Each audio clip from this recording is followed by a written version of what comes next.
Hi, I'm Toby Cruz, and I'd like to welcome you to the National Sprint Car Hall of Fame Museum. This four-story building is considered one of the most unique motorsports museums in the entire USA. The first floor houses a complete museum of auto racing history from the early 1900s up to today, consisting of open-wheel racing, NASCAR, and Indy cars. The second, third, and fourth floor is for the motorsports enthusiast. You can enjoy the Knoxville Raceway from inside a luxurious suite or step out onto the balcony and get a full feel of the racing atmosphere. Let's step inside and take a look. Welcome to the Salute to Champion Jeff Gordon exhibit. As you look down the aisle, you'll notice no two cars are the same.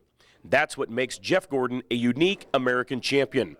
From half-mile dirt tracks to 2.5-mile paved tracks to road courses over 3 miles long. Let's work our way down the line, starting with the 1990 USAC Midget National Championship car. In 1990, Jeff Gordon was able to capture 10 feature wins in the USAC Midget car. And those 10 wins came on everything from quarter-mile bull rings on dirt to 1-mile paved ovals. 4 key wins in that season came at the night before the 500, the Hut 100, the Belleville Midget Nationals, and the Eldora Four Crown Nationals. And that 1990 season also was able to capture the USAC National Midget Championship. The 1990 Beast USAC non-wing sprint car, the only car owned by Jeff Gordon and his family. The 1990 season, 11 races. The results, 11 poles, 7 wins, 2 seconds, 1 third, and 1 DNF. Key wins came at Winchester, Salem, IRP, and Mesa Marin. And this opened the door to the USAC Silver Crown ride. The 1990 USAC Silver Crown Championship car had 2 feature wins that season. The first one came at PIR, the first time Jeff had seen the racetrack, a 1-mile paved oval. The next win came at the Indy State Fairgrounds, a 1-mile dirt oval. He ran 6 out of 7 events that season en route to the series championship. He had to miss 1 race to run a NASCAR Busch Grand National event. This USAC Silver Crown car opened the door to NASCAR. Jeff Gordon's winged sprint car ride. The ride, a 1987 Gambler chassis. The results in 1988, 4 track championships. They came at Eldora, Mansfield, Millstream, Ohio, and Bloomington, Indiana Speedway. In May of 1989, in Florence, Kentucky, USAC had their first ever wing sprint car event. The winner, Jeff Gordon. You take a look at this wing. Well, this is just the show wing. You'll see a lot of photos with different wings on it. Jeff had a tendency to tear a few things up.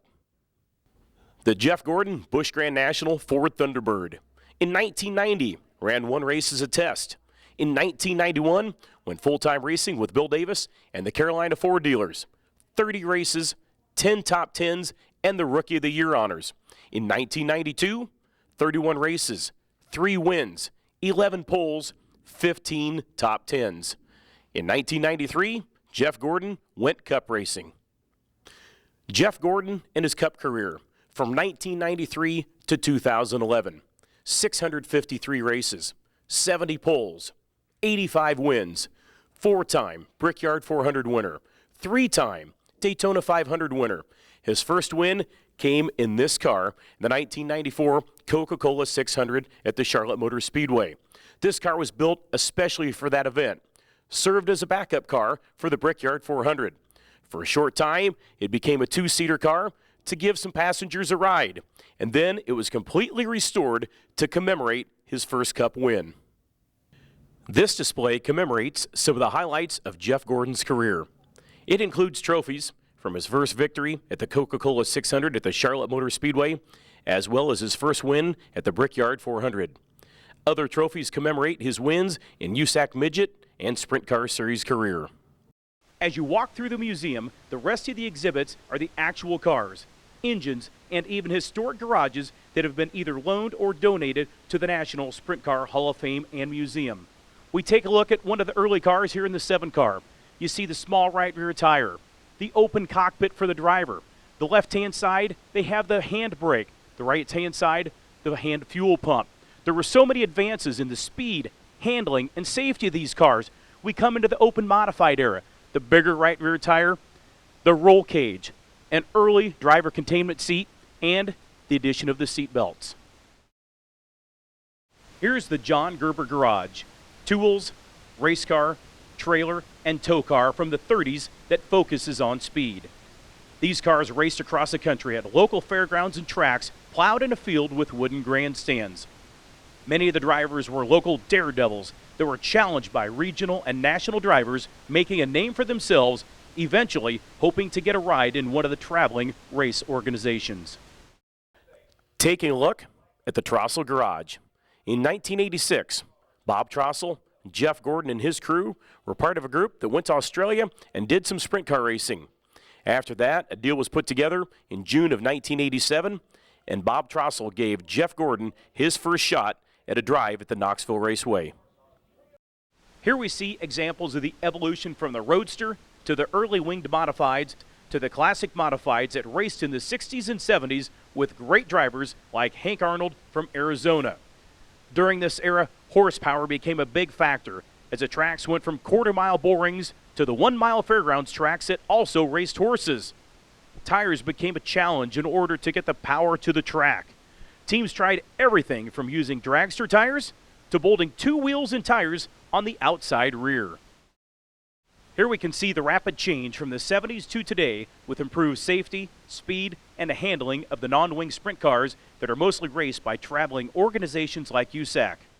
Today, wing sprint cars dominate the landscape from coast to coast on tracks like Knoxville Raceway, reaching speeds in excess of 140 miles per hour on the famous half-mile dirt track.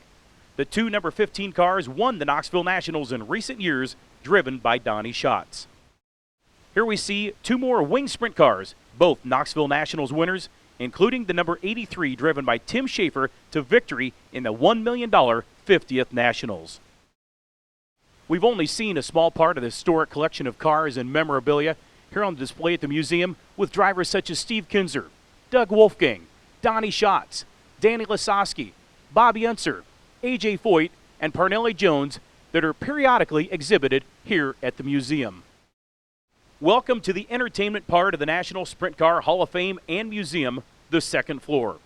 Starting with a chance to watch the races at world-famous Knoxville Raceway along with about 200 of your fellow race fans. Great view of the track, pits, and the action and air-conditioned comfort.